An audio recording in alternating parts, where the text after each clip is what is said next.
66-cı sualda kökləri x1 və x2 olan bu kvadrat tənliki üçün bu ifadə olarsa A-nı tapın deyir. A parametrdir. Demək, ilk öncə kvadrat tənliyin köklərinin cəmini V teoremindən tapsam, müsbət 6, kökləri hasildə A-dır.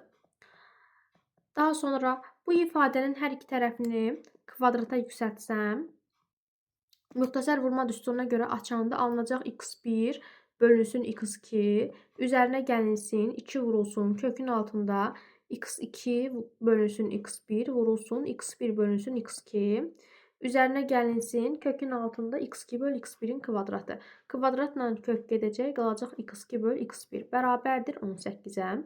Buradan bunlar ixtisar gedir. Kökün altında 1 qalır. Kökün altında 1-dən də 1 çıxır. Alınır. x1 bölünsün x2.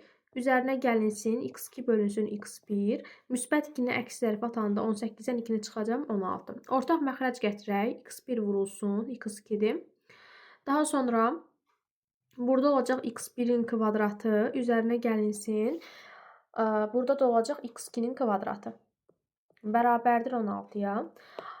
Çarpaz vursam x1 kvadrat plus x2-nin kvadratı bərabərdir 16 x1 x2-yə. Daha sonra bunu müxtəsər vurma düsturuna əsasən sadələşdirsəm, x1 plus x2-nin kvadratı çıxılsın 2x1 x2 bərabərdir 16 x1 x2-yə.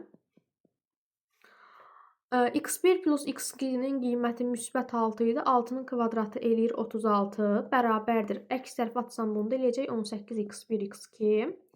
x1 vurulsun x2 də bərabər olacaq 36-nı 18-ə böləndə müsbət 2-yə. Cavab olacaq C variantı.